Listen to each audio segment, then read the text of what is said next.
Today is Thursday, July 18th, 2019. Coming up on Roland Martin Unfiltered, Donald Trump lying again, disavows the send her back chant that took place last night at his rally in North Carolina.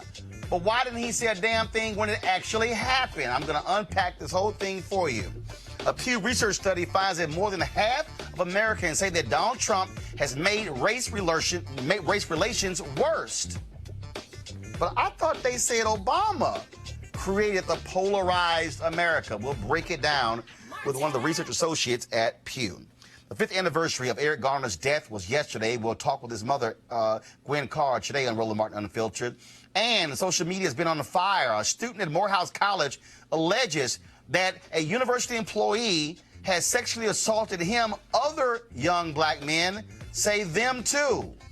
Whoa, Morehouse having a Me Too problem? Democratic lawmakers propose cutting health care centers for the poor. What the hell is going on? And yes, remember that YouTube guy who called cops on a black man after July 4th? Oh yeah, he's a part of our crazy ass white people segment. Folks, it's time to bring the funk on Roland Martin Unfiltered. Let's go. He's got it. Whatever the miss, he's on it. Whatever it is, he's got the scoop, the fact, the find. And when it breaks, he's right on time and it's rolling. Best believe he's knowing. Putting it down from sports to news to politics. With entertainment just for kicks, he's rolling. It's on go, roll, y'all. It's Roland Martin, yeah. Rolling with Roland now. He's funk, he's fresh, he's real, the best, you know he's Roland Martin now.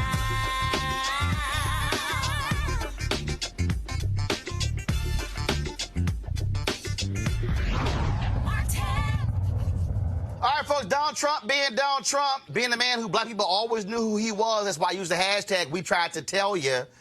We're going to talk in a moment about this whole issue last night at his rally in North Carolina and how he's trying to say, oh, no, my goodness, I disavow what they actually said. But, folks, check this out. A Pew Research study really says how Americans feel about race relations in the country. And that is, when it comes to Donald Trump, very negative. 6 in 10 Americans, that's almost 60%, say race relations in the U.S. are bad. And of those, they few see improving. Some 56% think Donald Trump has made race relations worse. Just 15% says he has improved race relations. And another 13% say he has tried but failed to make progress on this issue. Roughly 2/3 say it's become more common for people to express racist views since Donald Trump became president. Joining us right now is research associate with Pew, who headed the study, Dr. Kiana Cox. Doc, how you doing? Hi, thank you for having me, Roland. All right, so let's unpack this. First of all, a lot of black people always say, I ain't never got called, so I don't trust these surveys. I've gotten called a number of times. So can you speak to that, first of all?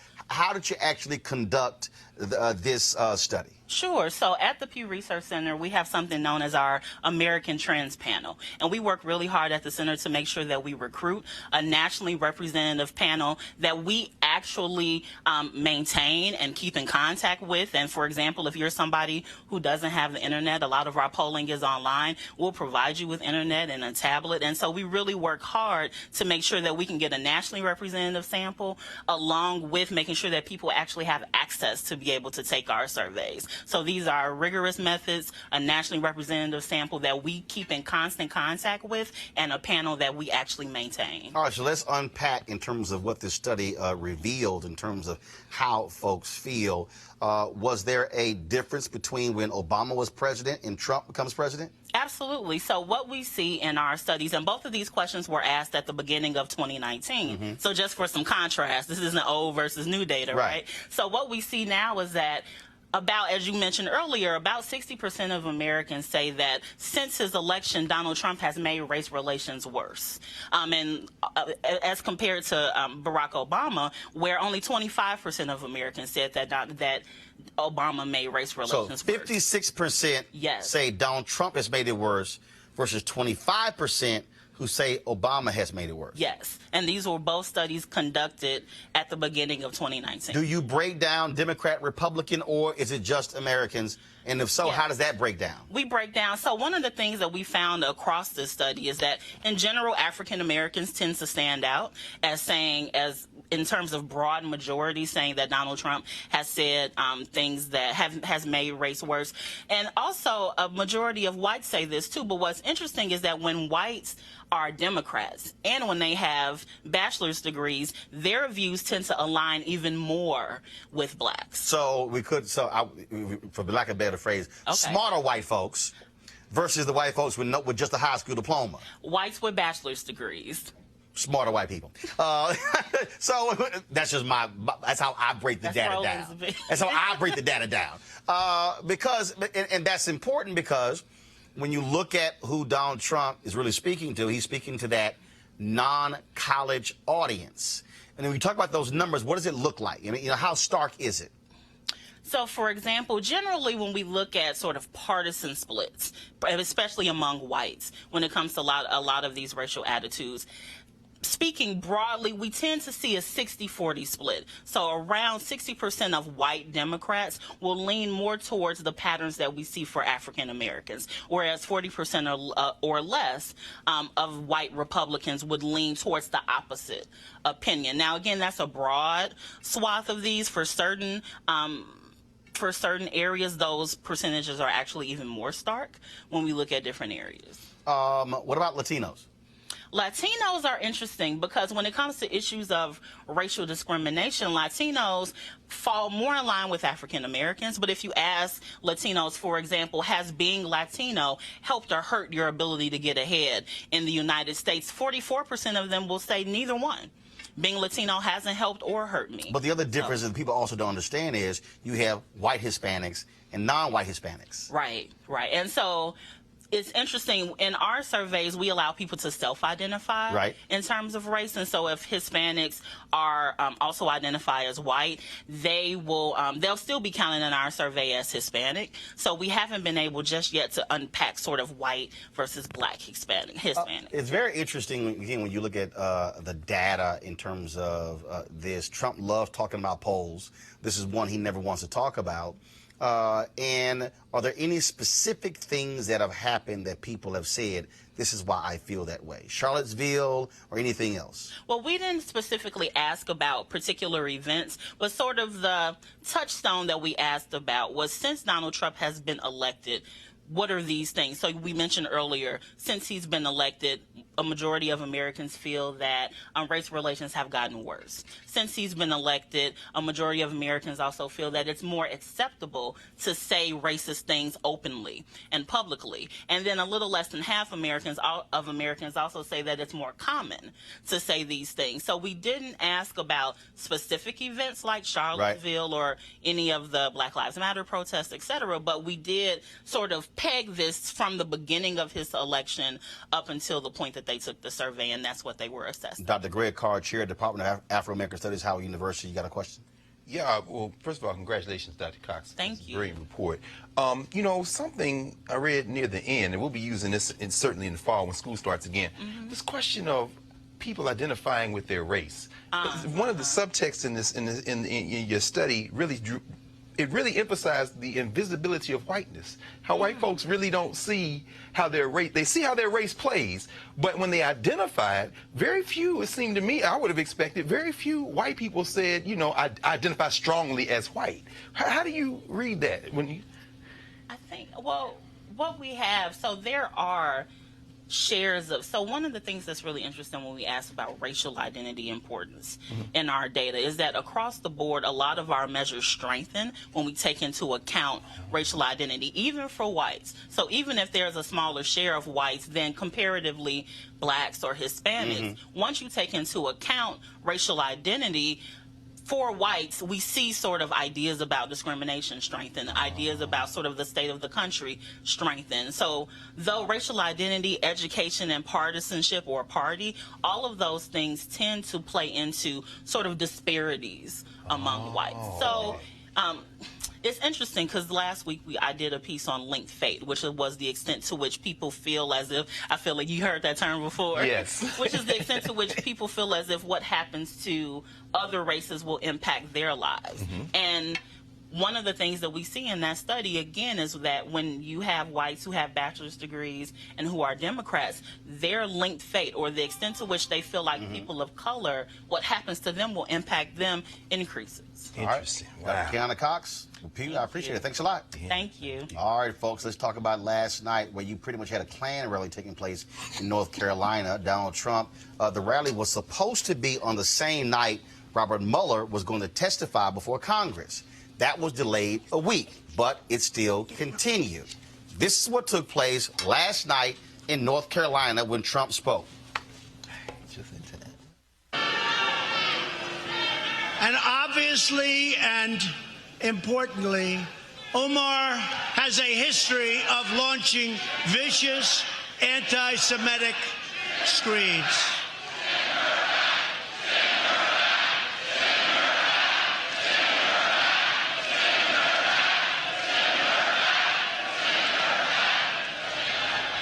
Oh, that led to a vicious backlash by media, by Democrats, even Republicans today.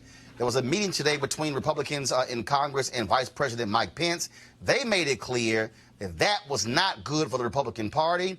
According to the Wall Street Journal, Ivanka, I don't really believe she did it, but the Wall Street Journal said Ivanka went to the Oval Office and said she was not pleased with what took place last night. So what do you think happened? Here's Donald Trump in the Oval Office today when the media got called in.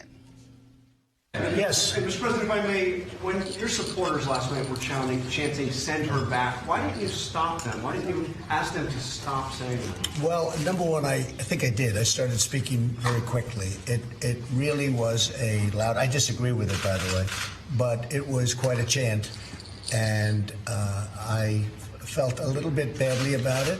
But I will say this, I did, and I started speaking very quickly, but it started up rather fast, as you probably noticed. So you'll tell your supporters never to Well, say that? I would say that. I was not happy with it. I disagree with it.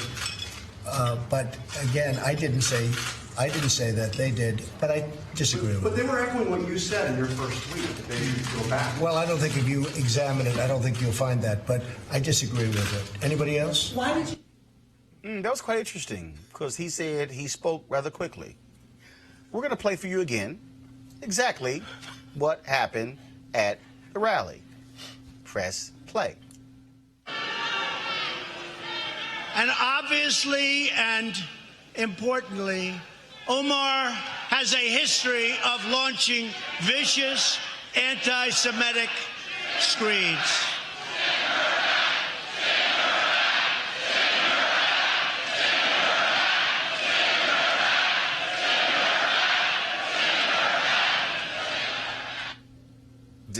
Did y'all see at any point where he talked quickly? No. He waited about 13 seconds. He allowed it to build. Well, things have gotten really, really wild when it comes to outside of that. Again, Republicans are realizing how bad this is. In fact, many of them are stuck in a quandary because some are trying to defend what took place. One of them is Lindsey Graham. Oh, my goodness. I swear he just lost his brain because Lindsey Graham was like, well, you know, if somebody was Somalian who was wearing a MAGA hat, I'm quite sure that he wouldn't want them to go.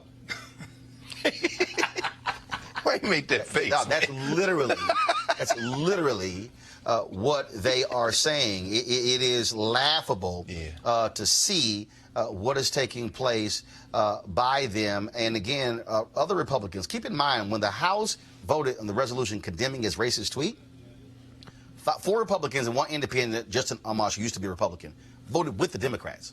So this is not a situation. The Republicans are realizing that this is also a problem because they understand that, and this is the key, I need y'all to understand this here. Who are Republicans most concerned about fleeing them? White suburban women. Let me take you back to 1990 and 1991. Newt Gingrich was Speaker of the House. The Republicans lost seats. Newt Gingrich got booted out as the Speaker of the House. I'm sorry, not 91, 92. Actually, I'll go back to 98, 99. He got booted out because white suburban women felt that Newt Gingrich was too harsh in how he spoke about minorities. What happens? 2000, George W. Bush, actually 99, George W. Bush, then governor of Texas, announces he's running for president. They loved George W. Bush's compassionate conservatism. They thought that was a better contrast than what Newt Gingrich is doing. So when you hear Republicans recognizing when race all of a sudden begins to get higher and higher, Republicans don't mind light racism. The problem for Republicans is when you have overt racism. That's when they get a little bit upset. But just to show you how nonsensical this man is, okay, in terms of a person like Lindsey Graham. This is what this idiot tweeted earlier today. Something I have learned. Go to my. If you're a Republican nominee for president or president, you will be accused of being a racist. John Lewis compared John McCain's campaign to being like that of George Wallace. It comes with the territory, unfortunately. That is very, very interesting, folks. Come back to me, please. That's very, very interesting because I recall, do y'all recall when Senator Lindsey Graham went on CNN and denounced Trump's racism? Anybody else recall that? Yes, sir. In case y'all don't, go to it now. Donald Trump says. And disgusted. Well, I want to talk to the Trump supporters for a minute. I don't know who you are, and I don't know why you like this guy. I think what you like about him, he appears to be strong when the rest of us are weak. He's a very successful businessman, and he's going to make everything great. He's going to take all the problems of the world and put them in a box and make your life better. That's what he's selling. Here's what you're buying. He's a race-baiting, xenophobic, religious bigot. He doesn't represent my party. He doesn't represent the values that the men and women who wear the uniform are fighting for. I've been in the Air Force for 33 years. I retired this June. He's the ISIL Man of the Year, by the way. He just got back from Iraq a week ago this Monday. I know. We interviewed you live from there. You were with Senator John McCain, and you were going into Iraq to get a status report. What were they saying? Did y'all hear that? Did y'all? Okay, I know. Some people really didn't hear it. Do it again. He's going to take all the problems of the world and put them in a box and make your life better. That's what he's selling. Here's what you're buying. He's a race-baiting, xenophobic, religious bigot. He doesn't represent my party. He doesn't represent the values that the men and women who wear the uniform are fighting for. I've been in the Air Force for 33 years. I retired this June. That was Lindsey Graham. That's real interesting when he said he does not represent my party. Really? Doesn't represent your party. Go to my iPad. This is from Sunday when Lindsey Graham and Kentucky Senator Rand Paul play golf with Donald Trump. That was Sunday, the day after Donald Trump made his racist tweets about the four sisters, the women of color, in the United States Congress. See, Lindsey somehow thinks we can't pull up video and can't play his comments back. The reality is we can. And what we have to understand is what we're dealing with are people who want to defend racism and bigotry, such as Kevin McCarthy, who is the Republican minority leader in the House. Listen. I think you said a short time ago that the chants of send her back have no place in this country.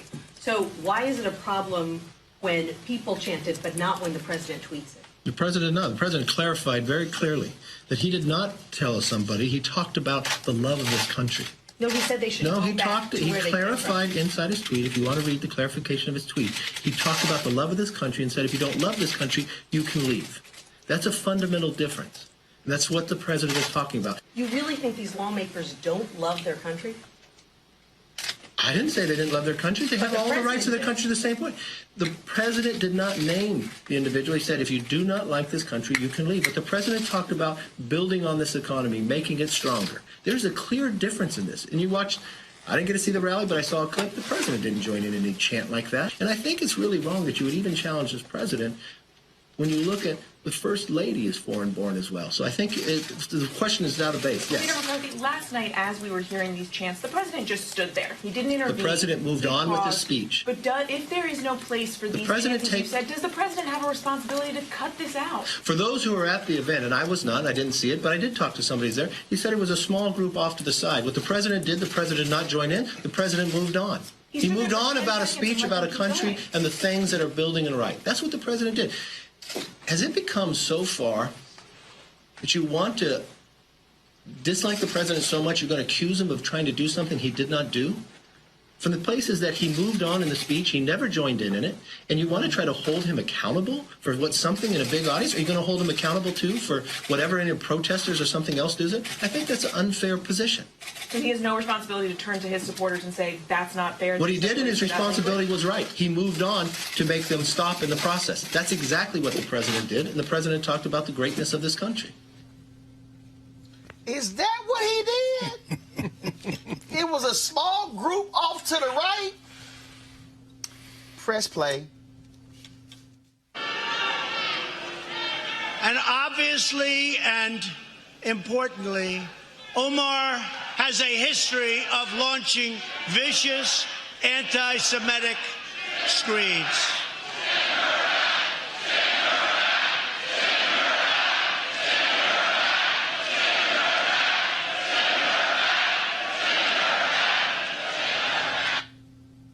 That didn't sound like a small group of folks off to the right. It's very interesting, the response. I'm going to show y'all this tweet here. And remember I talked the other day about white conservative Christians? Do you remember when we did the dramatic reading of the 4th of July speech by Frederick Douglass? And who did he criticize more than anybody else when it came to slavery? White conservative Christians. This is a tweet that was sent out today by North Carolina Congressman who's from Greenville, North Carolina, Reverend Mark Walker. Though it was brief, I struggled with the Send Her Back chant tonight referencing Representative Omar. Her history, words, and actions reveal her great disdain for both America and Israel. That should be our focus and not phrasing that's painful to our friends in the minority communities. Just for all of you who have never read his bio, he was a pastor for 16 years. Representative Mark Walker. Used to be Reverend Mark Walker. What I'm trying to get you to understand is you are dealing with white Republicans who are desperate to defend white supremacy, and they think that we're Houdini, they're Houdini, David Copperfield. No, these things are not happening. Trust me, what you see with your eyes is an illusion. What you hear is an illusion. No, what we are hearing and seeing is reality. Dr. Greg Carr, Cleo Monago, also joining us via Skype. We have, of course, Erica Savage Wilson, Savage Politics Podcast. Greg, it is amazing to watch the contortions that Republicans put themselves in, trying to explain to us, no, these things just did not happen, when it is overt appeals based upon race. Absolutely. Well, their signing pen has overflooded. Donald Trump, who clearly stopped aging at age 14, mostly developmentally, because no, it wasn't, I don't get it, whatever. He has been a signing pen for their policies. Kevin McCarthy, we remember, was the majority whip when the Tea Party came into power around 2010, 2011. He's angling to be Speaker of the House so they can take the House again. The same Kevin McCarthy who they did not want to be Speaker of the House. That's exactly right. That's exactly right, Roland. Again, I mean, you always walk us through the politics, man. People have such short memories. What McCarthy can't do is alienate that rock-hard base that Donald Trump has figured is anything he needs. All Trump thinks he needs is a little third and a half, and he can steal Wisconsin again, maybe steal Pennsylvania, maybe steal Michigan again, get it close enough to steal and hope that they can suppress the vote enough for him to be president. He's only caring about himself. The only other thing I see is when you play that CNN clip, Lindsey Graham was running for president. He Right. had not yet gone on the golf course. And when he attacked somebody for saying anything about John McCain, never forget, it was John McCain that loosed Sarah Palin on the world, and that's where these kind of chants started, including physical threats against Obama at McCain-Palin rallies. And when a racist white woman stood up at a town hall, Erica, and said that Obama was not an American, wasn't born here. That's right. It was Senator John McCain who said, no, ma'am, that's not right. Yes, he was, and he's a good man. The reality is Lindsey Graham has completely sold his soul to the devil. What he has done is simply said, Donald Trump, have your way with me, do whatever you want. I will support you in every single way. That's what he has done. That's why Jamie Harrison is running against him in South Carolina for the United States Senate. That's why all these Republicans are tucking and running. Even Mitt Romney had the audacity, the unmitigated gall to send a tweet out saying he was happy to see the president disavow the comments last night when he actually stirred them up, Erica. Oh, absolutely. And I agree with Dr. Carr. It is so important to be hysterically sound in this moment because shortly after that, votes were taken by the House to condemn Trump's tweets. In an interview that Trump did, he followed up by saying very plainly that what he felt like should have been the headline are the 187 Republicans that stood with him, meaning that this party is nothing more than a reflection of modern-day Trumpism.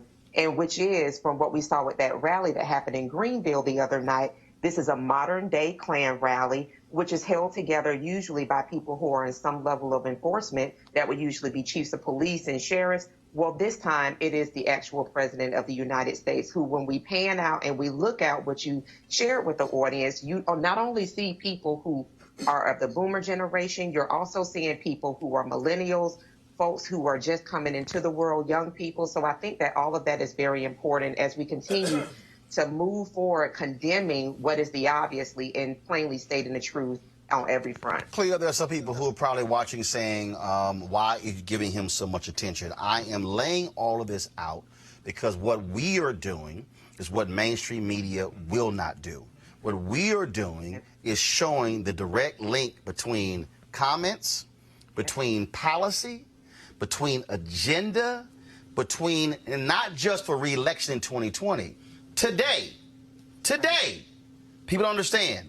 Today, while the national media, listen to me, y'all, was focused so much on Donald Trump's comments and booking all these white folks on television to discuss race, today, the United States Senate moved forward on 2 more federal judges who refused to state that Brown versus Board of Education was properly decided by the Supreme Court in 1954. What you are seeing here, now here's the deal. This is a tweet right here from Vanita Gupta, Leadership Conference on Civil Rights. Reminder, McConnell has now helped Trump confirm 129 lifetime federal judges while ignoring House-passed legislation that would ensure equal pay for equal work, protect immigrants, fix our democracy, reauthorize the Violence Against Women's Act, advance LGBTQ rights, and more.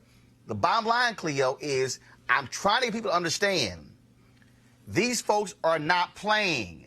If people watching us right now plan to sit on their ass and get caught up in the same BS games in 2016, oh, I don't have the perfect candidate, I'm not going to vote. And let me be real clear before Cleo says this.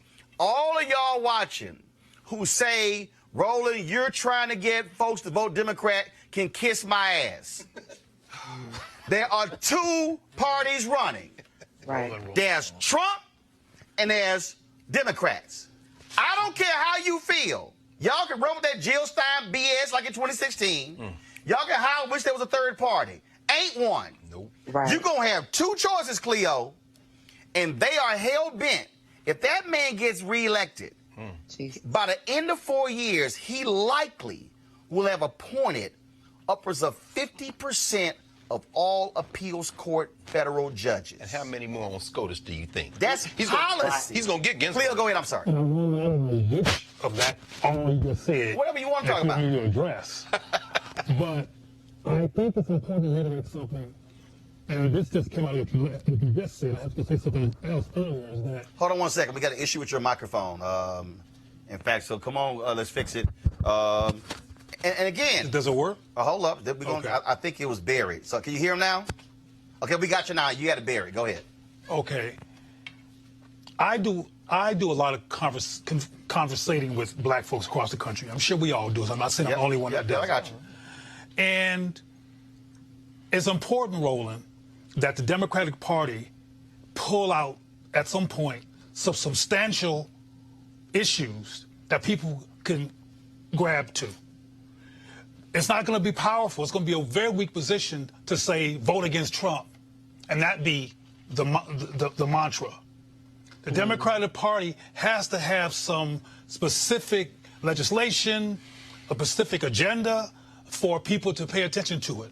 Because one of the things that some of us don't realize, those of us who have these strong political perspectives, is that black people in particular have been dealing with discrimination, murder, police brutality, disenfranchisement, regardless of who the president is. Right.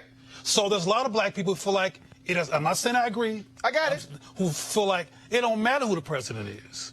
Some brothers I've spoken to, some of them were out of college that you're going to talk about later, who felt like Trump, now this is crazy. So I got it. You're probably going to get real upset when I say this. I already know it, but go ahead. They feel like Obama didn't have no balls, and Trump got balls.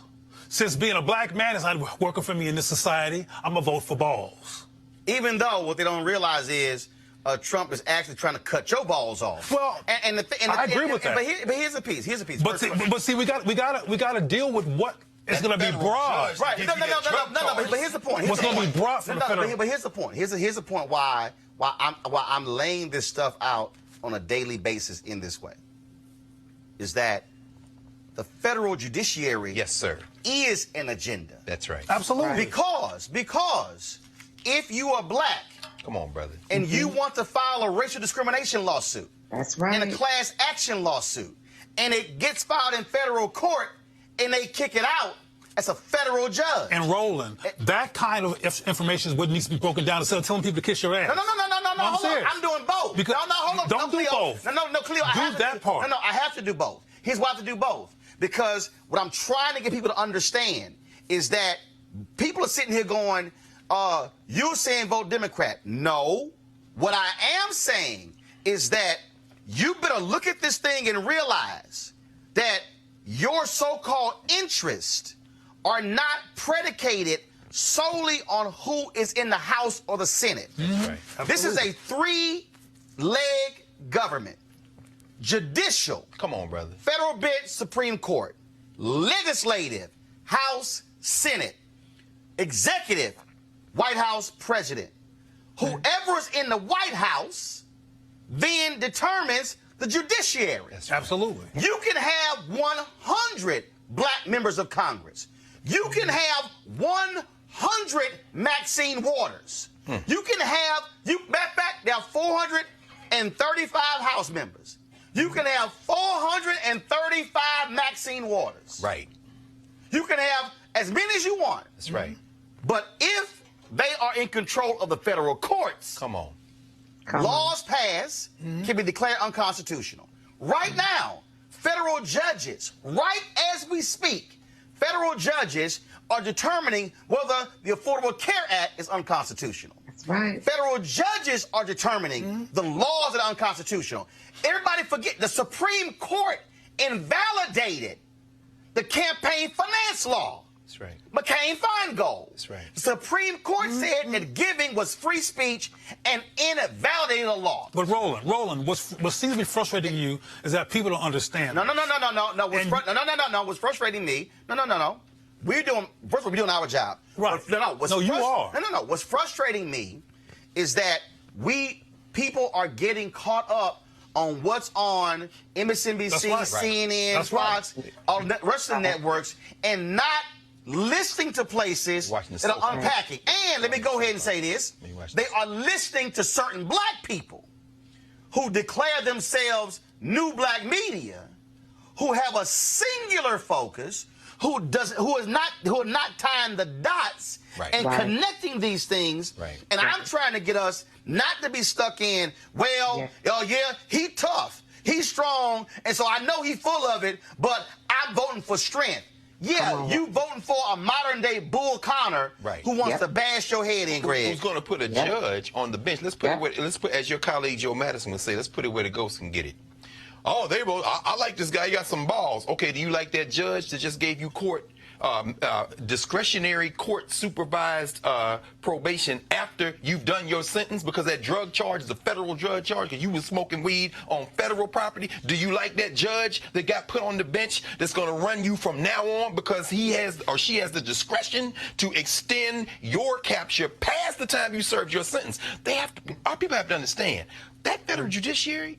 Roland, you have to keep making that point over and over again, if nothing else. But I'm still saying, and I agree with. I know what you're saying. How do we do it? I know that what you're saying is correct. I'm clear about that. No, but so how do we? But what I'm saying is that there's people who are watching the hegemony, the macro. Let me get that.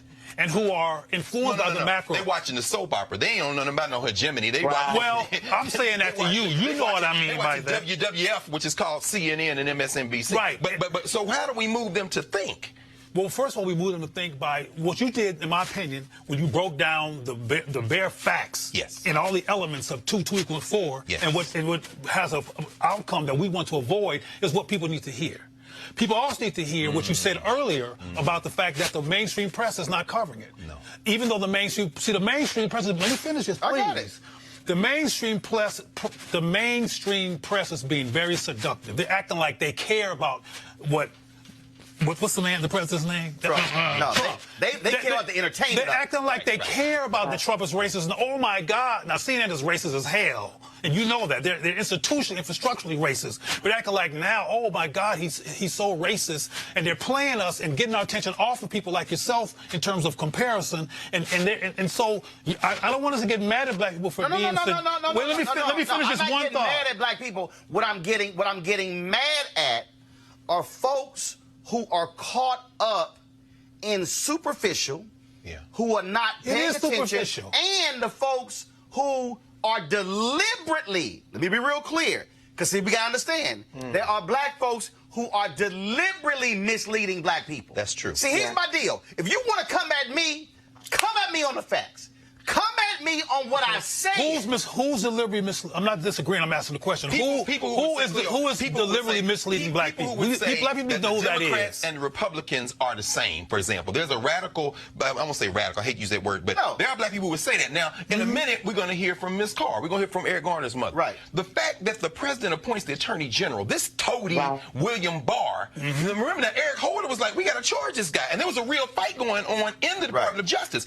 The Civil Rights Division's told Barr, man, you got to do this. The New Yorkers were like, nah, I don't know, we can get a conviction. Barr made the choice not to charge Pantaleo.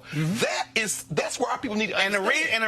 And to be real clear, and the reason I say kiss my ass is because I'm not going to stop doing what I'm doing. See, the problem... Well, say that. No, I'm going to say both. I'm not going... No, I'm going to say that because years ago on Nightline, I was watching Nightline, and I know Gwen Carr, I'm coming to you literally in 2 minutes. Years ago on Nightline, Ice-T and Greg and Dr. Alan Poussaint were on Nightline. And Dr. Ted Koppel was asking Ice-T about cussing in albums. And Ice-T said, Ted, you got to understand, black folks cuss for emphasis. He said, black people would say, Johnny, put down that knife. And somebody white would say, Johnny, put down that knife. And somebody black would say, Johnny, put down that goddamn knife. So then Ted Koppel said, wait. Ted Koppel said, well, Dr. Alan Poussaint, he said, what are your thoughts about what Ice-T just said? And Dr. Alan Poussaint, Harvard, all them degrees, he went, well, Ted, Ice-T got a point. My point is, sometimes you got to go ahead and just cut through the nonsense, because here's a piece. What I am not going to do, and anybody, you can try all you want to say, I haven't held Democrats accountable. We know you on crack. I'm talking about, we know you on crack. Emphasis. I'm emphasizing crack. And if you were white, you on meth. Oh, yes, sir. I'm saying that because I am not saying don't hold them accountable, don't demand the agenda. But what I am saying is that part of the agenda is the federal bench. Yes, sir. Part of the agenda is who's going to be the judges. You talking to the cat who was down in Harris County, who traveled with the 18 black women who are running for judicial positions in Harris County. I hit with them 15 different locations on the weekend before election because I understand the impact of judges. Yes. And so people are sitting here going, oh, like, for instance, if you support reparations. Yes, sir. Don't you know that if that law got passed, it's going to get challenged in court? That's right. Who you think gonna rule on a reparations bill? That's right. The federal bench. That's right. And so for the people who say that don't matter, I'm like, that's 1/3 of the federal government, the federal bench. There is no single branch of government, not the president, not the Congress, that has a greater impact on every single law that's been passed and who interprets the existing law. And why is this important? I need everybody listening. And Gwen Carr, I'm coming to you in 30 seconds. The reason white conservatives are so hell-bent on keeping the Senate and the White House is because they are still, to this day, angry about Brown versus Board of Education 1 and 2. That's right. They are angry about the fact that it was the federal bench that declared segregation to be unconstitutional. That's right. They are upset that it was the Fifth Court of Appeals. Come on, brother. Down south. Yes, sir. That created the injunction. That's right. That created law. Come on, brother. That implemented that. Judge they Tucker. are angry at those white conservative judges down south, the Fifth Circuit. Yes, sir. Actually interpreted Brown versus Board. They are angry at it was the federal courts. Every time they went to in South Carolina and Virginia and Louisiana, y'all don't understand. They would vote in the legislature to deny black folks to go to school. That's right. The civil rights folks would go to court the same afternoon to get an injunction against the law they just passed in the morning, and the judge would grant it that afternoon. That's right. The next day, they would go back to the legislature, pass another law. Come on, brother. And then the civil rights folks would go right back to the courts, get another injunction to stop that particular law. That's right. What I'm trying to unpack for you is that the Federalist Society, the Heritage Foundation, all of the conservative foundations were all born out of the 1964 decision by Barry Goldwater to oppose the Civil Rights Act. That's right. They opposed the Civil Rights Act. They opposed the Fair Housing Act. And they decided, you know what? It don't matter who the president is. But we understand if we control the courts, and the rich conservatives put into play a 40-year plan. That's right. To take control of the federal bench. That's right. After Carter lost, Reagan came in. That's right. They said, we're going to just put them all on the bench. That was the focus for every single Republican president. Well, can I ask you a quick question? Real quick, because I'm going to bring why do you think Trump won? Trump won. He stole the election. No, beyond. I'm talking among the people. That's the mechanic answer. Here's how Trump won. First and foremost, from a populist perspective. If I pull a map up of the United States and you see the sea of red in the southern part of the country, in the Midwest part of the country, you have those areas dominated by conservative talk radio. So for 8 years, this is all you heard from Fox News and conservative talk radio. Weak. Obama's weak. America's weak. Nobody respects America. Nobody. That every year it was beaten into their brains. They then said, shit, America's weak. So what happens? Who comes along? Tough. You're going to respect us. You're going to treat us right. I'm getting our money. And they're like, yeah, that's it.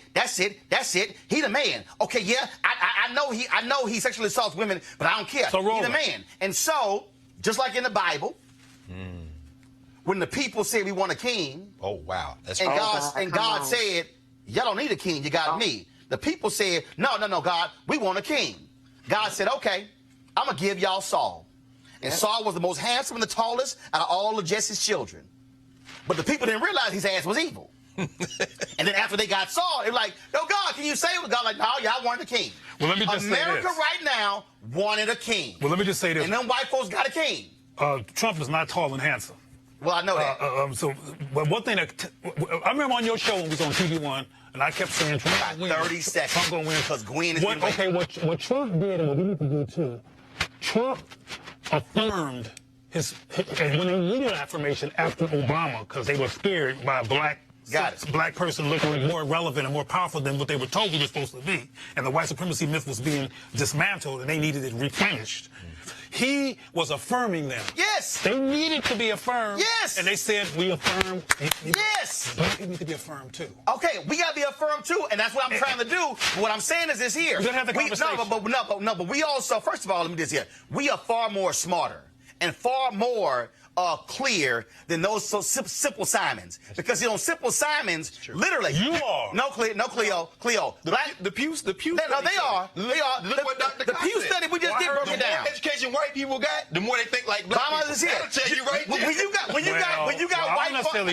you got white farmers in Iowa and Wisconsin losing their farms because of his tariffs, that's right, and they still send them a vote for him, yep, they Simple Simons. Simple Simons. Hey, y'all, we told y'all about, of course, Eric Garner. Yesterday's 5th anniversary of his death. The Department of Justice chose not to file civil rights charges. There was a rally yesterday in New York. Of course, Gwen Carr, the mother of Eric Garner, she was attending. That's why she didn't join us yesterday. She joins us right now. Gwen, first of all, thank you for holding on. I know you were patient, but we had to unpack all of that stuff. This is the end of the road, if you will. We're just simply waiting for the administrative judge to decide whether or not this officer is going to lose his job. What's next for you and your family when it comes to seeking justice? Well, we're going to still be out there. It doesn't matter because the Justice Department, they talk about a statute of limitations ran out in 5 years. But actually, there is no statute of limitations for death. That's what for murder. And it doesn't end with this administration. We won't have this administration forever, and we can always go to another administration and, you know, ask for it to be looked at. It could be revisited. This is, I mean, obviously, when that decision came down, first of all, were you expecting them to do nothing, or were you hopeful they were actually going to listen to the department, the Civil Rights Division? Well, with this administration, I wasn't surprised. I was just disappointed.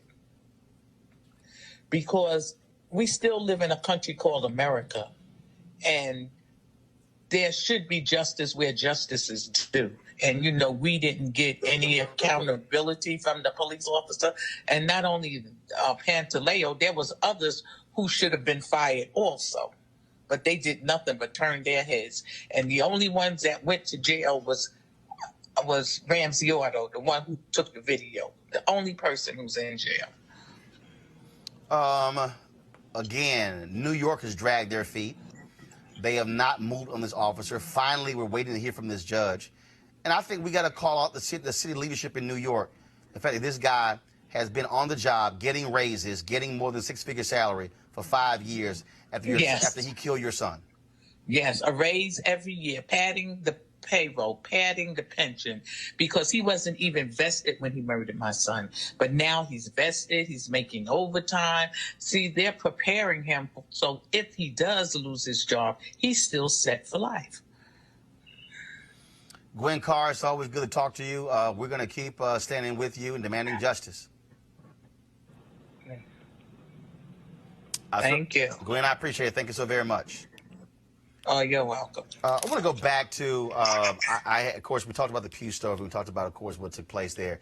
Erica, what I really want everybody watching to understand is that what we are dealing with right now, this is not about just 2020. This is literally about the next 2 generations. Because if you're born right now, You'll be 24 by 2043 when America becomes a nation majority of people of color. But if he's appointing federal judges who are 35, they're going to be on the federal bench for the second generation. That means that literally the decisions being made today will have an impact on the next two generations of Americans, the next two generations of black people. Absolutely. And so the conversation has to really kind of evolve from this securing the bag to really something that Angela Rye and I've heard other people talking about, which is securing the legacy, which is why I'm glad that you've really taken the time to really lay out how just all of these actions do point back to federal structures that have been essential for not only black folks, but folks of color, and then people who have experienced civil rights abuses. So listen, to hear Gwen Carr's voice, a mother who not only had to bury her son, but her granddaughter as well, in this pursuit for justice should remind everyone but that the Civil Rights Act, like all of these laws, do not continue to be effective with all of our participation. So it is that local, state, and federal combination that all of us have to be aware of when we're looking at participating in elections that may be happening in the summer months or not necessarily happening in a general election year. It's very important to understand who your DA is. It's very important to understand how something that we don't connect immediately as being an issue that we're having in our family does impact us overall broadly as black and brown folks, and then as Americans too. So I think that with folks like Bill de Blasio and Pete Buttigieg that are running in the race, this is another lens for us to look at leadership. If these people are supposed to be leading your communities, then the actions that they have been called on, that they have oversight on, which as the mayor we've discussed before, fire, transportation, housing, and education, to make sure that those things are right in the house of your city. But then if not, that leadership can't be carried forward to fight these real war battles that we're seeing today. And Greg, this is something that really is so vital. It's amazing to me. I was dealing with somebody the other day who was trashing NAACP, saying, I don't see nothing, they ain't doing anything. And then I literally had a very prominent black media person who said publicly, up until this year, we had never seen a black agenda. And I had to hit this cat. I said, Doc, you can't go on TV saying nonsense. No. I said, I can take you back pre-Civil War and go after Civil War doing Reconstruction. I said, Robert Abbott printed. Come on, brother. In the Chicago Defender. Come on. Every week. Yes, sir. The black agenda. Yes, sir. I said, you can go modern day. I said, the NAACP has its report card, what its priorities are. Yes. I said, the National Urban League has it. I said, numerous civil rights organizations have them. I said, Deltas have Delta Days on Capitol Hill. I said, now. Even Jack and Jill. Right. The teenagers. I said, so. Come on, brother. I said, come on. Now, you might say it's not getting enough attention. Right. I said, but is it your job to put them on the air? I said, but it's wrong of us to say that, well, there is none. No one is doing it. And that to me is dangerous because there are black folks who are putting in the work. That's right. Every single day. That's right. Who get no credit. That's right. That's right. And actually, there have been gains and successes. Do we want more? Yes. I said, but we can't act like it don't exist. Brother, in almost 30 years of classroom teaching, I can say that is probably the single most frustrating part of my life, is when we have those of us who are in the public eye, have a platform, and open their mouths and speak with such ignorance that they should be quiet, because there is so much work that is done. I mean, we look at this Crown Act that just got passed. My good friend Audrey Batwe Osborne and the sisters who got the Crown Act passed. The Natural Hair Act in California, now in New York. This legislation, and you tweeted about black that. People. Black women. Holly Mitchell in California. Come on, brother. Black woman who we had on this show. Exactly. I know how. So I mean, to your point, this is work that is going on every day. Derek Johnston just released another critique, another analysis, another report. So if somebody puts a microphone in your face and you're on a platform and you haven't come to the black media, please do the race a favor. Be quiet. I just want, and again, Cleo, again, I'm a firm believer that part of the issue here is when you don't know, you don't know. Yes. Part of the problem is that when you have we have 8 black networks, and out of 1,300 plus hours every single week, there's not a single hour of an actual news show. That to me is a problem. But I'll give you an example. We were going to do this story. I'm trying to go to. So today, Congress passed the minimum wage law, $15 an hour. That's right. Just so y'all know, in case nobody tell y'all, because everybody else going to do the story. A black man, right? Congressman Bobby Scott. Yes, sir. That was his bill. Yes, sir. Yep. So when somebody say black caucus don't do nothing, that bill, right, which directly impacts us. That's right. If it goes to the Senate, bottom line is it got passed. Right. Cleo, was needed, and this to me is what's important. Was needed or not a bunch of us saying ain't nothing happened. Was needed are soldiers in the battle. We got generals and colonels and sergeants. Problem is we ain't got enough soldiers. Roland, I'm not saying this to BS you or blow smoke or whatever the cliche is, but your show, and I mean this as profoundly as I could, I'm almost choking up saying it. This platform is one of the most important platforms in the black landscape. That's right. And you've said it before, the other media is not covering what you cover. They're not going to put together the mosaic of facts that is contrary to what people think is true because white folks said it or light folks said it. Right. And what you're doing here is unique in the universe. We're going to fuss later. I told him to have a meeting with you about some stuff. But what you broke down in terms of the federal infrastructure and the relevance of it, a lot of people don't know. Right. I mean, I'm talking to these people. They don't have a clue. No. And it's not because they're not dumb. Excuse me. It's not because they're dumb. No, of course not. The brilliance is off the chain. Don't know. But you can be a PhD in English, but if somebody try to make you speak Japanese, you're going to lose. Right. You don't know the language. Right. So we got to start talking about the language of affirmation and critical analysis. So black people, and not kiss my assless. That's not helpful because you got people who already feel dissed by the society and dismissed by the society and made into irrelevant by the society, who are blinded and distracted by the myth of their irrelevance that gets in the way of them getting the clarity they need, even when somebody's right in their face, giving it to them. But when you so simultaneous with a message has to be the affirmation. But remember, but here's the other piece, and this is where the kiss my ass come in. When you no, I'm trying to tell you. Because look, this ain't my first black media experience. I know it's not.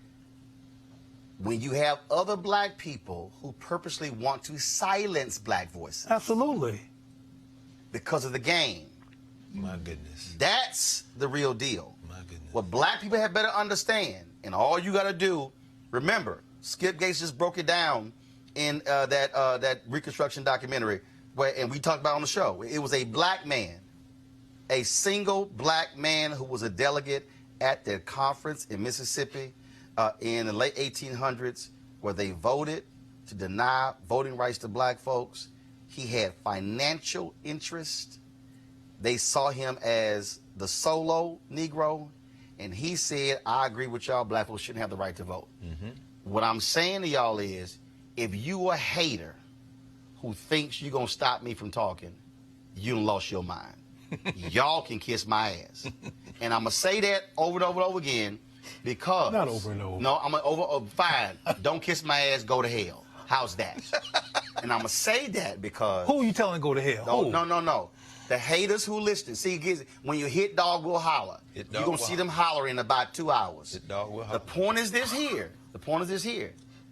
They don't truly want unapologetic blackness. They want to play games with black people. And then they want to present black people with this narrow space of where we are and what we should be doing. And what I'm arguing is that you better look at this thing like a chessboard. You better understand exactly what's going on. And so I'm going to go ahead and play this because I know somebody out there is really trying to understand, Roland, I don't really what you're trying to get us to understand. Y'all, I watch movies, I read books, and there's always a lesson you can learn from something. And I believe that, because remember I played the other day, did you see the clip we played the other day from the movie The Good Shepherd? Oh, yeah. Matthew Damon is. Right, the Matt Damon clip, and when he was asked the question about whose country is this? Mm-hmm. And it was a great clip because it fully explains America. Okay, guys, I got you guys. I got to pull it up first. So they tell me my iPad's frozen. Don't worry about it. I'm going to pull this up. I'm going to try to find it. But it's important because it was a great scene because it was like, no, who do we got? It's like white people, we got America. It was a 29-second clip. It was a brilliant clip. Isn't that something? But when people say, I'm not really understanding what you're trying to describe, this whole piece here, let me pull it up. This is the scene, y'all. It's going to come up. Turn the audio down. It's not up yet. Turn the audio down. Kill the audio. Okay, so I'm going to pull it in a second. Because how we got to see this thing. We have to study the board. Mm-hmm. We can't look at one piece. We got to study the board. We got to see that when these Republicans are doing something in North Carolina, Republicans in Florida are watching. That's right. And the Republicans of Texas are watching. That's right. Well, they met at ALEC. They don't even know what ALEC is. The power of ALEC. That's right. Was about get it over here. That's you law. should tell them because maybe somebody watching who doesn't know what ALEC is. ALEC, of course, was supposed to be a business or a business group. Come on, brother. Major corporations were funding ALEC, Legislative Exchange Council. Yes. Then they said, well, hold on, we can use these corporate dollars to pass our race-based policies. Stand Your Ground came out of ALEC. Yes, sir. Voter suppression came out of ALEC. Well, it was so bad, y'all, where literally there was a Florida legislature.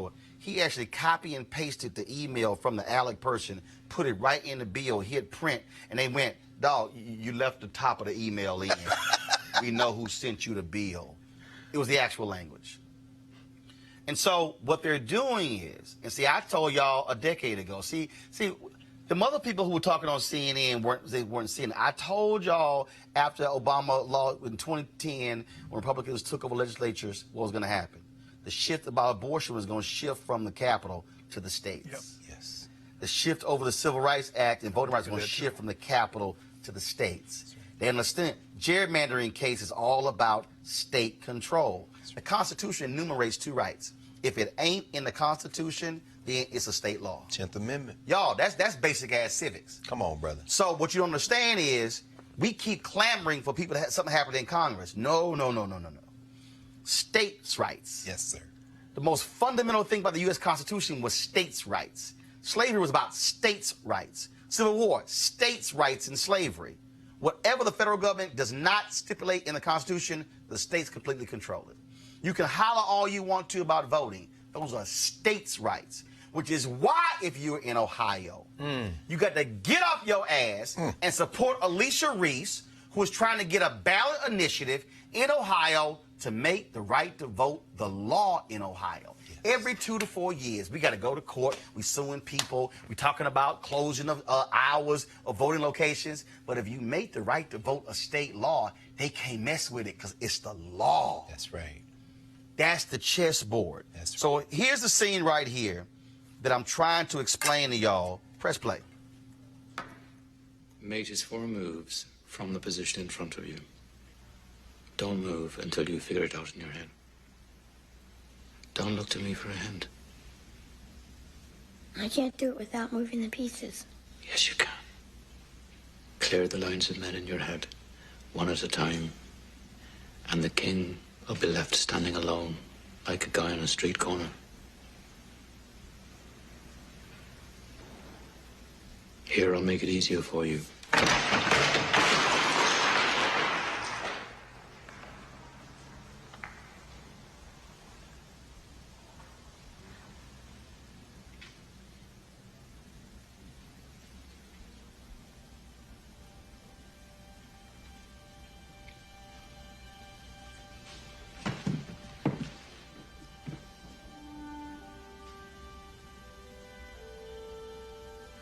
Knight to C8.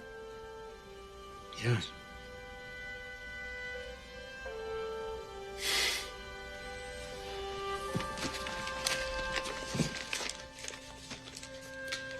Kill the audio. He had to see the moves without the pieces.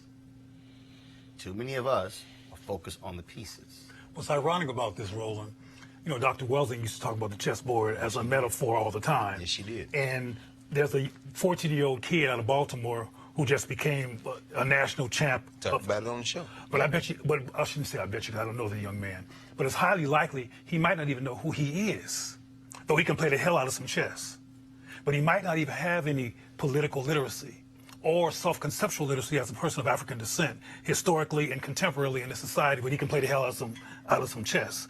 We got to be able to synthesize it all to the extent that we can, so people can actually have the capacity to take the information in, because the presentation has been appealing enough for them to say, I get it. Well, and to your point, Cleo, we have to positively reinforce our people. Yes. But and as you're saying, Roland, you know, a lot of this is because our people don't have the information, or they haven't been guided to the platforms like this. I mean, the news just came between yesterday and today that Rich Paul and his Clutch group is joining up with one of the major talent agencies, but he's retaining control, because these young brothers understand they are playing chess. I mean, they're basically turning the NBA into a pickup game between millionaires, when you can force trades, this kind of thing. But we don't become aware of the fact that they're thinking that way. I think about all the brothers and sisters who have been through Roland Martin Unfiltered just since the show has been on.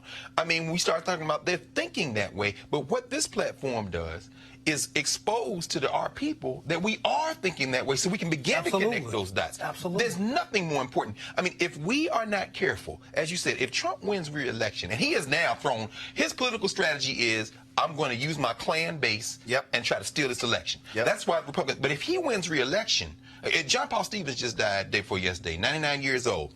He was appointed by Republican Ford on the Supreme Court, but he was appointed at a time when the Republicans weren't yet the full party of white supremacy. He lived to see the most important presidential election decision be made by the Supreme Court. He wrote the dissent in Bush versus Gore.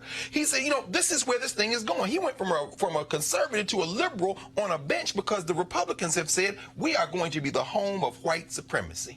But if he wins re-election, this country is not guaranteed to continue as a country, because they are going to make some decisions. They're making them now that might lead to the fracturing of this state beyond repair. Absolutely. You're basically calling for a hit on Ilhan Omar.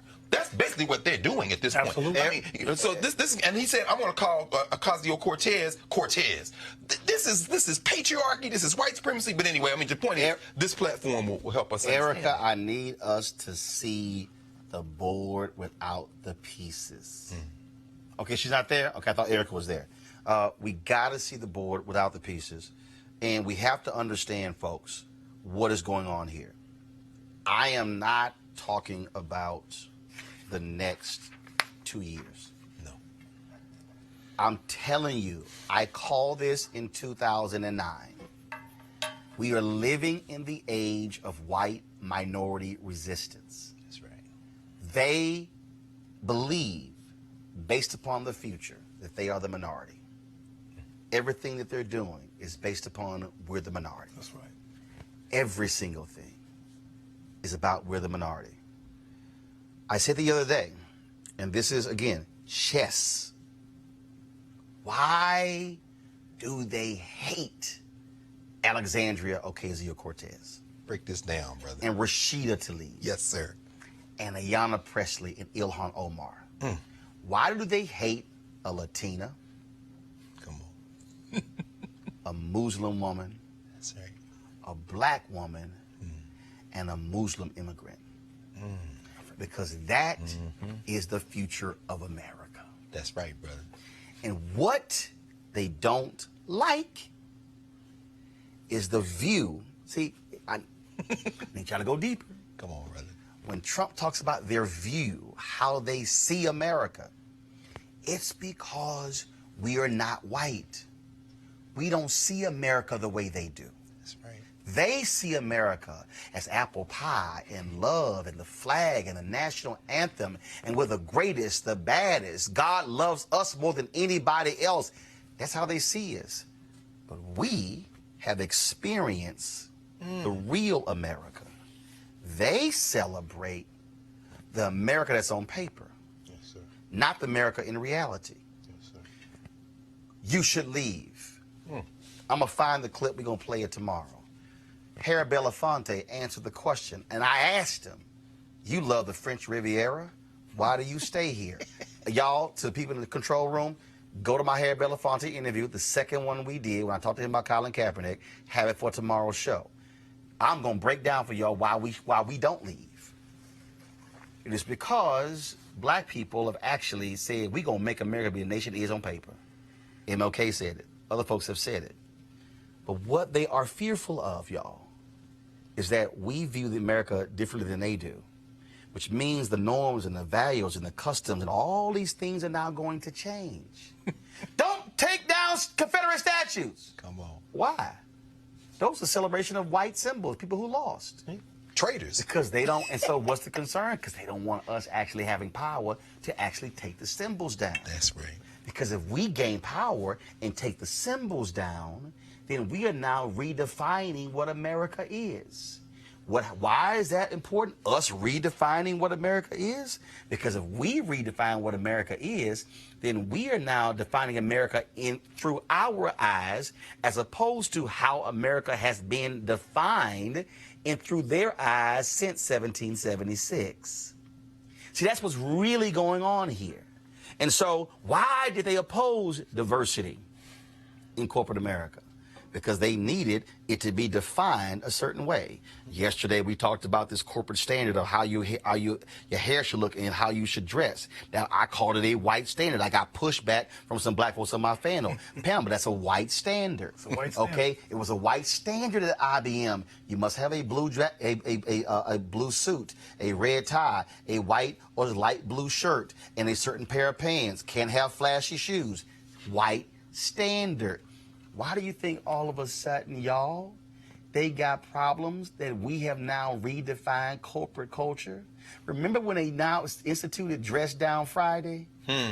Now all of a sudden, our fashion, our looks, our flair has now infiltrated their world. That's right. Roland. I'm not done yet. I'm sorry. I'm trying to walk through this because I need y'all to understand what this is seeing the board without the pieces. All you got to do is go back and read the writings of Patrick Buchanan for the last 25 years. Everything that I am saying is exactly what Patrick Buchanan wrote. Patrick Buchanan was speaking for those white folks, and he was like, Lord, they gonna change our nation. Listen, change our nation. Trump, if you object, you can leave. What he is saying is, this is our nation. Our country. Not yours, That's right. but our nation. Everything they are breaking down is, this is ours. Not Native American, not the people of color who are immigrant, but this is ours. But see, a lot of us are getting caught up on, and I see y'all posting on YouTube, my bank account is much better under Trump than it was under Obama. Ridiculous. Thank Obama, because frankly, they fixed the economy. He handed him a great economy. What I'm trying to get y'all to see is a much deeper understanding. And again, maybe sometimes, you know, movies can get to y'all and you can explain it a lot different. To understand Trump's tweets and the rally last night and the Republican Party proposals and everything, this 29-second clip from the movie The Good Shepherd, the basis of the movie was white men from Yale and Harvard who created the CIA, and the whole point was to control the world. If you go watch the movie directed by Robert De Niro, you will see that in the movie they also talked about how to control nations where people of color were becoming in power. To understand this, y'all, this 29-second clip will completely explain today's Republican Party and why I need you to understand where we are and where we are going. We Italians, we got our families and we got the church. The Irish, they have the homeland. The Jews, their tradition. Even the niggers, they got their music. What about you people, Mr. Carlson? What do you have? The United States of America. The rest of you are just visiting. The rest of you are just visiting. Cleo, that's what they mean when they say you can leave. Yeah, and even though Trump has raised that perspective to the heights, I've heard it before, a long time ago. And your ancestors have heard it. Oh yeah, absolutely, absolutely. So it's not a new perspective. I've heard it before. But Greg, final comment. It was interesting looking at Ilhan Omar today, who tried to introduce some legislation on boycott, divestment, and sanctions. Looking at the fact that those four and Barbara Lee and some others voted against the military expansion bill, or said you can't just give a blank check to these to the federal government and to go down here on the border. You need to put some sanctions on them. It's very interesting at this moment, Roland. I think what we see with the squad, so to speak, is a line has finally been crossed. We too can count. We know the demographics are coming, and they're not going to wait and be polite anymore. Of course. The question is now going to become whether we're going to have the courage to act on that. Matt Damon's world in the 1950s and 60s, that world is never coming back. But it's not just they want. They desperately want. But it's not just courage; it's clarity. Right. We need the clarity, because I watched your show yesterday, and it was interesting when you were arguing with the sister, the attorney, and Monique and Scott, and the other attorney, and they were like, it ain't really white. But guess what? The world that they want to live in ain't coming back either, brother. Right, but the point I'm trying to make is that these people have intellectual capacity. Yeah. And they can break down some black things. They have their black moments. Good people. But when Roland said, wait a minute, the foundation of your value system in this regard is white. No, I think they're just betting. No, I think no, it's not. You gotta, and it was, and it is. You can't look backward. You got to look forward. And I guess what I'm saying is that's a smart play. That was a smart play for our immediate ancestors, Cleo. But looking forward, we are now, like when you talk about Casual Friday, it's very interesting. LeBron James said this about Rich Paul. He said, you know why they don't like him? Because he doesn't wear a suit every day and he's black. And there's nothing you can do about him now. And I'm going to end the show this way. I am on the Twitter feed of Tom Hauser. And folks, I'm going to end the show this way. I think it's perfect. Congresswoman Ilhan Omar, this was the reception she got when she got off of the plane today in Minnesota.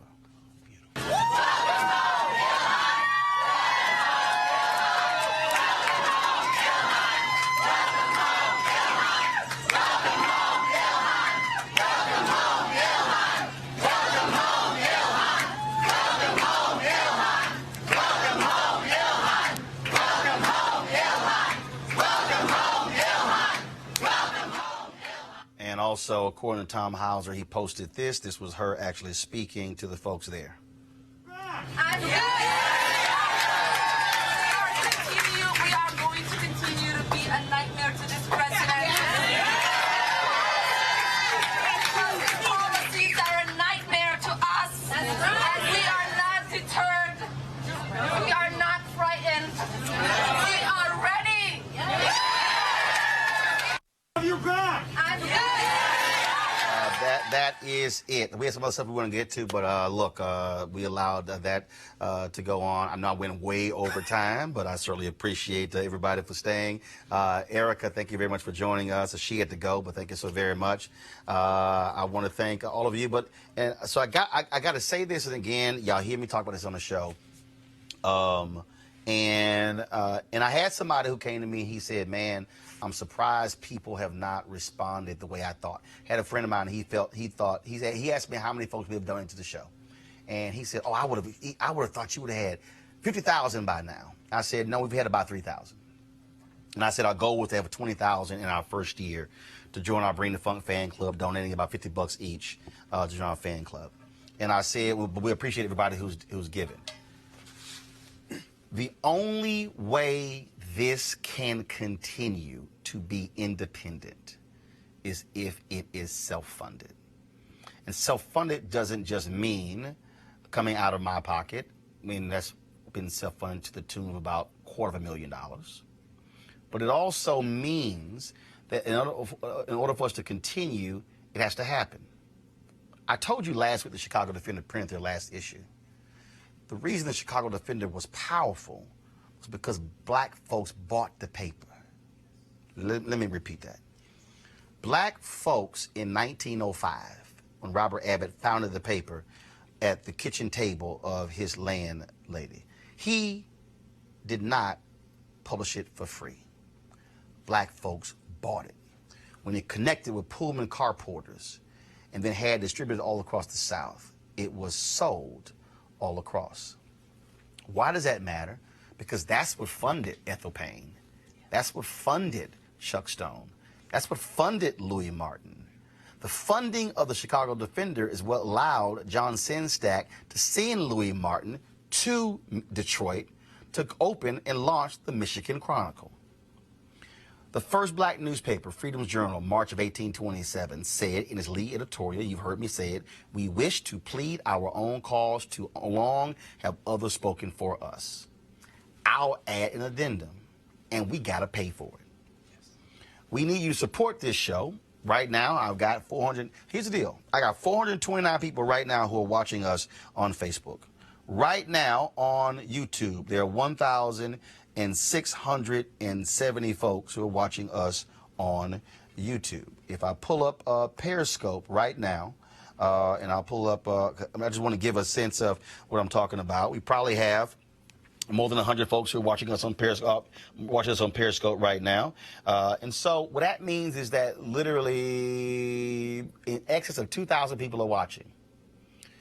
If half of those people actually join our Bring the Funk fan club, then we would actually increase our number twofold. We have to have your support. Look, we want to be able to broadcast and understand what I'm talking about, y'all. Sunday, the NAACP convention begins in Detroit. We'll be there, live streaming the events. When they had a presidential forum there, I don't know what CNN is going to be doing. I don't know what MSNBC is going to be doing or Fox News is going to be doing. Roland Martin Unfiltered will be there streaming the entire forum. Not cutting in with opinion and all. No, you're going to hear from every single candidate. April Ryan's going to be moderating. We're going to be there. We're going to be at the National Urban League Convention. This matters, having our platforms to speak to our issues and having black people who can actually speak to our issues as well. And I'll go ahead and ask it, and I know she's not expecting me to, but here's the deal. This is real. We started the show off talking about the Pew study. How many of y'all saw that at the beginning of the show? You heard us talking about it. Dr. Kiana Cox. How many networks have called you? Yes. You led the study, right? No, I wasn't the lead. You weren't on the leader, but the three of us were on the lead. How many other networks have you been on? None. She said none. Wow. How many African Americans were leading the study? I was the only one on this study. Okay. Wow. Dr. Kiana Cox. Wow. I'm going to repeat this, y'all. Dr. Kiana Cox, the only African American in the leadership on the study on the issue of Trump and race. There were three people who were leading it. This is the only platform you've been on? Radio as well? This is the only platform you heard this smart sister breaking down the Pew study. You tell me why this doesn't matter. Go to RolandMartinUnfiltered.com to join our Bring the Funk fan club. We certainly support love for any of you to join us. Look forward to having our conversation tomorrow. Cleo, Greg, thanks a bunch. Doc, thanks a bunch. Erica, thanks a bunch as well. Folks, I got to go. Holla!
You want to check out Roland Martin Unfiltered? YouTube.com/Roland S. Martin. And subscribe to our YouTube channel. There's only one daily digital show out here that keeps it black and keep it real. It's Roland Martin Unfiltered. See that name right there? Roland Martin Unfiltered. Like, share, and subscribe to our YouTube channel. That's YouTube.com/Roland S. Martin. And don't forget to turn on your notifications so when we go live, you'll know it. You want to check out Roland Martin Unfiltered? YouTube.com/Roland S. Martin. And subscribe to our YouTube channel. There's only one daily digital show out here that keeps it black and keep it real. It's Roland Martin Unfiltered. See that name right there? Roland Martin Unfiltered. Like, share, and subscribe to our YouTube channel. That's YouTube.com/Roland S. Martin. And don't forget to turn on your notifications so when we go live, you'll know it.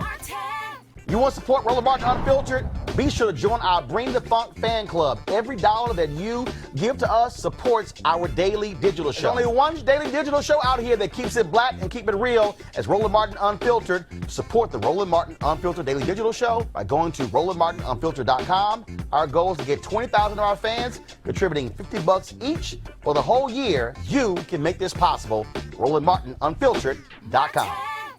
Hey everybody, this is Sherry Shepherd. You're watching Roland Martin Unfiltered, and while he's doing Unfiltered, I'm practicing the wobble. Yes, I am. Because Roland Martin's the one, he will do it backwards, he will do it on the side. He messes everybody up when he gets into the wobble, because he doesn't know how to do it, so he does it backwards. And it just messes me up every single time. So, I'm working on it. I got it. You got Roland Martin. Hi, my name is LaToya Luckett, and you're watching Roland Martin Unfiltered.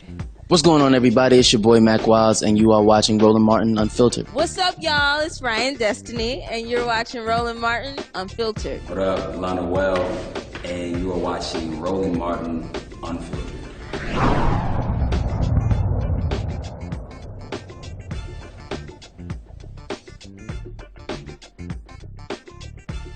Hey fam, want to check out Roland Martin Unfiltered? The blackest show on all of digital, cable, and broadcast. Check out our audio podcast. There's only one daily digital show out here that keeps it black and keep it real. It's Roland Martin Unfiltered. Press play.